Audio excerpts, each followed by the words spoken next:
All right, so we are here at NCM Motorsports Park, National Corvette Museum, Bowling Green, Kentucky. If you haven't been here, this is definitely a pilgrimage track. You have to make it out here. It is a very long tow if you're from anywhere by the shop in Akron, Ohio. You've been out now. What are your thoughts on the track? Not that we were going full speed. It's slower pace than I would have thought, but I think because you want to be slower in the turn to exit faster is why I'm thinking it feels slower. But that's just going to be something to get used to, not trying to push it through the corners as much as power out of them. Yeah, this track is a very tight corner entry track with very fast sweepers. Yeah. But yeah, I think you're exactly on the money. It's going to be slow in, fast out, especially in our front wheel drive car with all that horsepower we have. Oh yeah. This is Friday. We're focused on setting the car up for Ellen.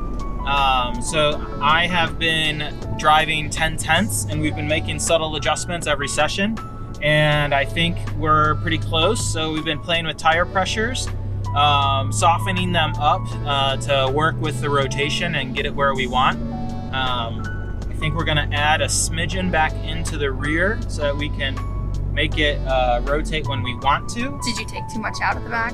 Well, it feels really good when it's cold, but when it's hot, you lose it and then you have it and then... Well, yeah, when it's hot, it's been pushing again. And if we add like one more PSI to the rear, we'll start to balance that out so it can oversteer a little. Okay. But when it's cold, it's oversteery. When it's warm, it's understeery. So we're just gonna try and shrink that gap. Yeah. What are your goals today? Goals. Kind of like what we just said, just not trying to come into the turns too fast, because I know that I like to come in a little hotter than I should. So be slow at the beginning to be faster on the straights is going to be my goal. And then just also looking ahead, because some of these hairpin turns, I get caught on looking to where I need to be at for turn in and not ahead of where I need to be.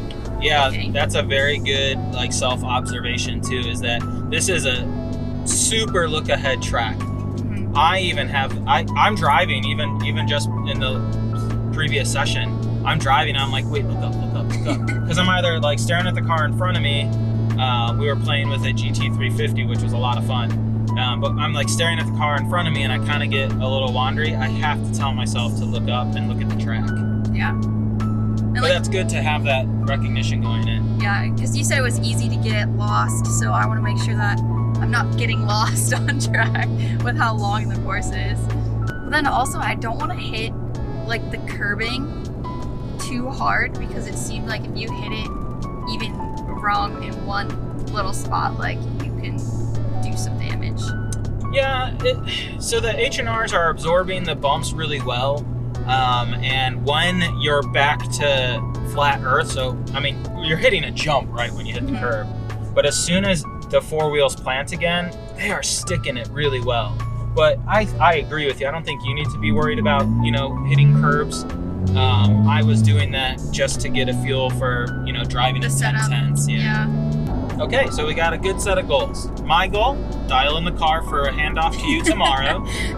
Your goal, learn the track and build pace. I think the biggest opportunity for you is going to be the two big right-hand sweepers. You're going to make up so much time on those as we start to shrink those braking zones, that you're going to see seconds fall off every time. Just tightening those up alone is going to make seconds fall off. And then if you get that sorted, we can move on to some other stuff. All right, so NCM, here we go. Let's get some fuel.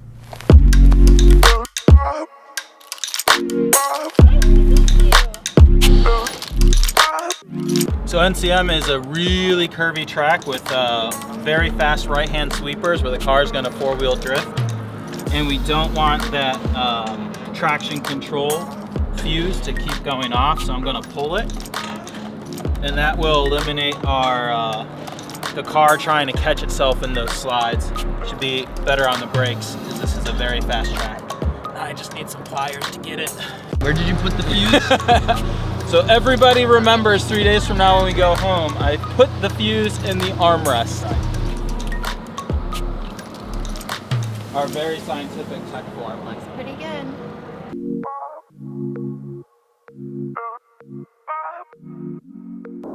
Too slow is good on this turn, okay? Okay. Because this is the part that matters. Getting power in here is more important than that turn. God, that Wavetrack, Wavetrack, I love you so much.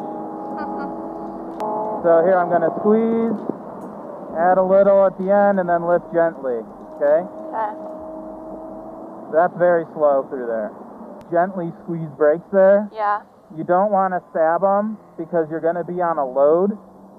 So what I want you to work on for that turn, basically all weekend, is squeezing just later and later. The perfect line through there is going to be a little bit of four-wheel sliding, which is why I pulled the fuse. Okay. This is kind of your standard turn. The rear end gets loose there because it's a counter camber turn. Okay. So next time we go over there, look at the slope of the track. That's why we're losing our mechanical grip. So while you may be able to go faster everywhere else, and you're going to be like, why can't I hold this turn? It's because the ground slopes away from you. Gotcha. It's not because we don't just have enough grip Yeah. in the tires. Now this one gets complicated. I aim for the end of the candy and then turn in. You feel the rear end come around? Yeah. I'm going to give these guys a point if they want to go. This one, you're going to work your way over way offline, but you want to be really close to that. You want to avoid these because they're vibrating. Okay. Check your brakes here. Not use them, but check them. Now this is really, real tight, like the whole way. There's the four-wheel slide. You feel it? Yeah. That Was that just too much throttle? No, I was trying to balance. I was trying to do it. Okay. So actually, yes. The answer to your question is yes. I was artificially putting too much throttle in. This is just a tap up to settle the car. This is the sinkhole. You'll see that blue. Woo! And then uphill, a lot of people use brakes here. You don't need to because you have so going much uphill. steering input and uphill, exactly. This is throwaway. This is throwaway. This is where you have to set up the exit. And some of these candies are not very kind. No, not at all. Woo! That makes me nervous. The H&Rs are absorbing pretty well.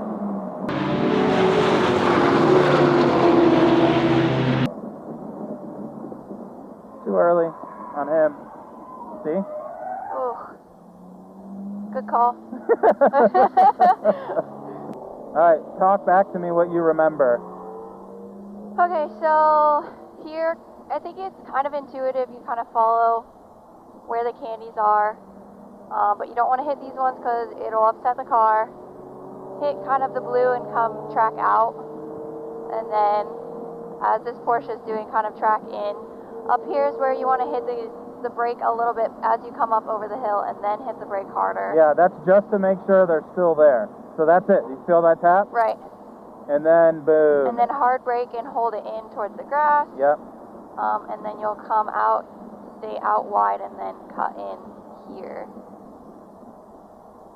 to that blue. It seems like the blue markers are kind of where you want to have your car. Yeah, almost. On apex. Yeah, almost every turn except that first one.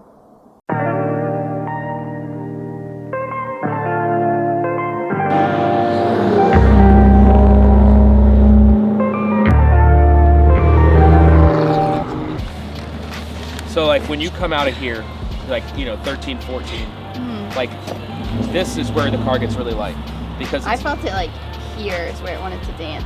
So it will, Yeah. because it's off camber. And if you take the inside of that turn on those candies, there's actually plenty of track out there, but you are not rewarded with anything. You're rewarded with rumble strips that hurt. Yeah. So I mean, you can kind of slow down there, but where you make up your time is here, and I suck at this area. Like, so you'll see people that'll come straight through here and they won't even go to the brakes till like back here. I'm kind of checking it up a little bit here. Yeah, that's what doing you're my doing. first downshift about here, and then when I get to like in between these two turns, setting up for the sinkhole, I'm doing my other downshift here. All right, man. You seem down in the dumps. Yeah. What's going on? Just having a hard time, I guess, adjusting. I don't know if it's because of these offset bushings are just so much different, but I'm driving the car like I normally would drive it. Well, you can't do that. It's a different Right, setup. that's what I'm saying. Like now, I guess I just don't know how to drive with these. Yeah, I think that's probably, actually that's worth talking about on video too. We made 2 really big adjustments. So we had a bunch more camber in the front, which is fixed our tire wear. I don't know if you were looking at them, but it's perfect now. Mm-hmm. But yeah, you have 25% more camber than you used to have. So Right. it's just a fundamentally differently set up car now. Right. Add to that, not to make it easier, but we're also now fighting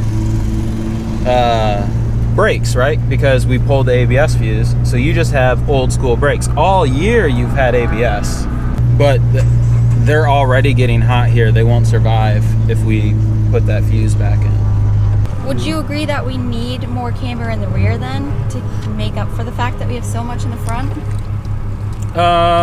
No, I don't think we're offset that badly. We're only half a degree spread. If we had more adjustment, because we have the adjustable control arms and stuff, we just don't have them on the car. Mm-hmm. We could put a little more in that would help balance it. But if I have to guess before we get out there, it sounds like you might be under braking, and that's just never going to feel like the suspension is doing its job if you're Right. trying to carry too much speed through stuff. Well, last session I wasn't going fast at all because I didn't want to go out too hot. Mm-hmm. And I knew the track was green, so. But even like when I was driving it with Jake in the car, like we went 10 tenths, and yeah, it was 3 laps before we had enough heat and everything for it to work. Mm-hmm. Maybe that's it. Maybe pretend you're in a totally new car. You know, from a mental perspective. From a mental perspective alone, but also we've changed so much you practically are. Right. Maybe you just got to relearn what turn-in feels like, you know. All right, one last piece of mental game, and then I'll quit talking about it. Well, it's okay. You also have no goal to beat. You know, you don't have to be the fastest out there. Mm-hmm. So I would just stick with what feels comfortable until you learn the new car we gave you. Right. All right, so this is all you then. That curb is the only forgiving curb on the track, so Yeah. you can go really over it for turn 1. I do remember that. And then not brake light, turn in light here. Yep. Perfect turn in. Slingshot it on the outside. Okay. And then do you downshift here? And then how much brake? That feels like enough, just that brush brake. That was a good squeeze too, you didn't punch it. Yeah. This is a lot of brake. And then to like here and turn in? Or later? That feels about okay, maybe a little bit later. A little later, yeah. And then I give it a little brake here. Way too early. Too early? Way Okay. too early. You did the classic creep, like target fixation. This one, I don't know yet. We're undetermined. So like here-ish, and then There you go. Watch your exit, watch your exit, watch your exit. Looking ahead. Alright, so you're way too punchy on the brakes. okay. You gotta squeeze it. Pardon my hand here, You're but you gotta. Okay. Does that make sense? Yeah. Yeah, there you go. That was perfect.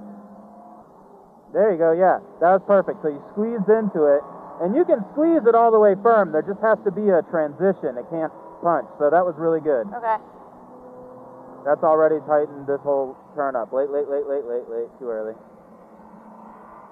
Actually, maybe not.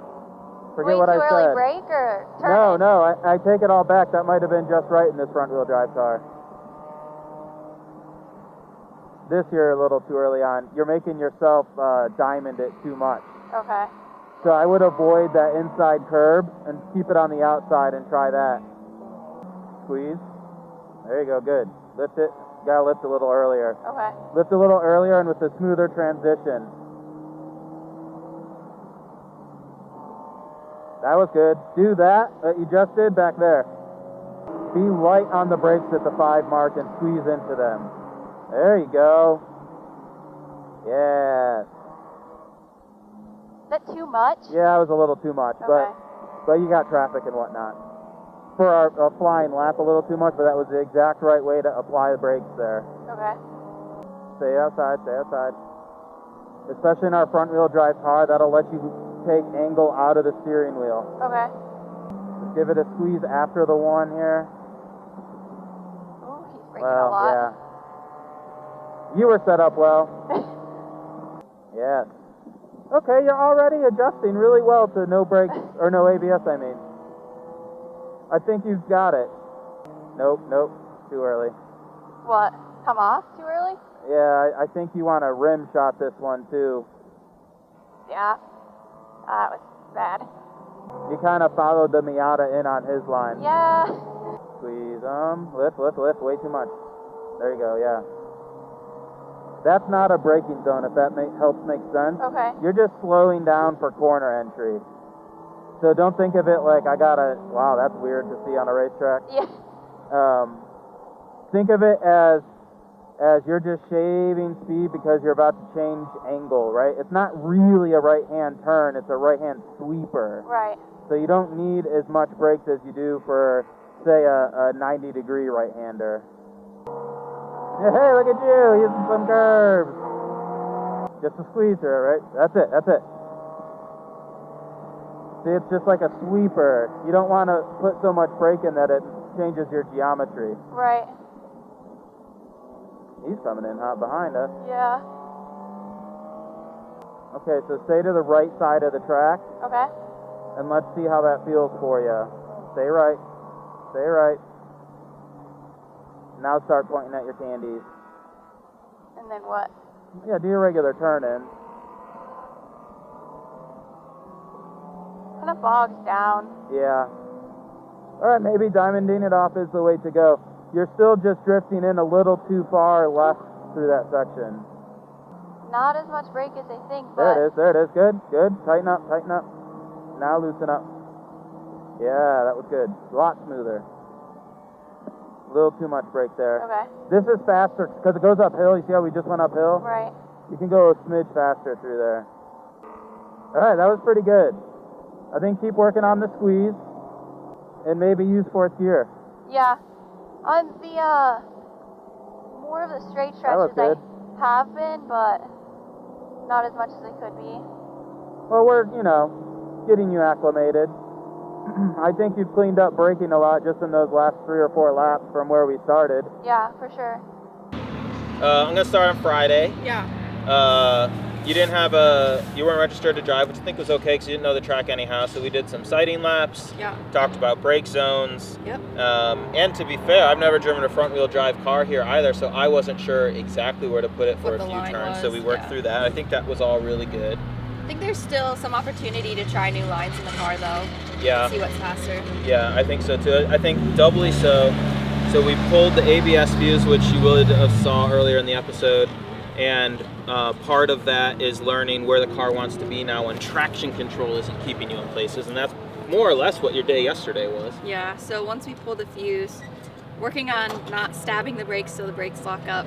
I actually locked them up this morning in 3. It was a little too stabby on that one, but I saw the puff smoke. It's like, ooh, okay, not doing that again. But after our session together, I think that really helped me kind of learn the line and the inputs that I need to have instead of what I thought they should be. We just need some downforce in the rear. Yeah, it really could use rear downforce. I know a lot of people on the internet think that front wheel drive cars can't have or don't need a rear wing. If you've ever tracked a Golf, even Civics, they need all the help they can get. It's no different. You need downforce everywhere.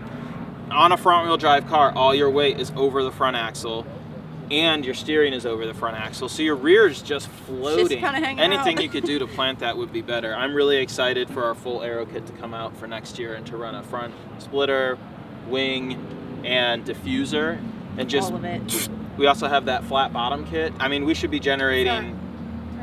Flat bottom kit? No, it's not really like a flat bottom kit, but it's a trans tunnel skid plate. Oh, It's okay. the front skid plate Yeah. that we have. I think by the time we put all that on here, we're gonna be 10, 15 miles per hour faster in these sweepers, just downforce alone. Mm-hmm. So people who think you don't need that in a front wheel drive, you're just wrong. No, I don't mean to sound like a Dead jerk. wrong. No, I hate when you see that on the internet and forums and social media because people are, bullying people with their thoughts, and you're just flat out wrong. On a track car, downforce has every possible need everywhere, and you shouldn't let people who've never even tracked a car tell you what to do with yours. And hey, maybe you try something, you learn something that someone else doesn't know that they thought they knew. Yeah. There's a lot of combinations, especially on a newer platform. No one has researched enough on this car to make it a perfect track car, and we are getting closer and closer every weekend.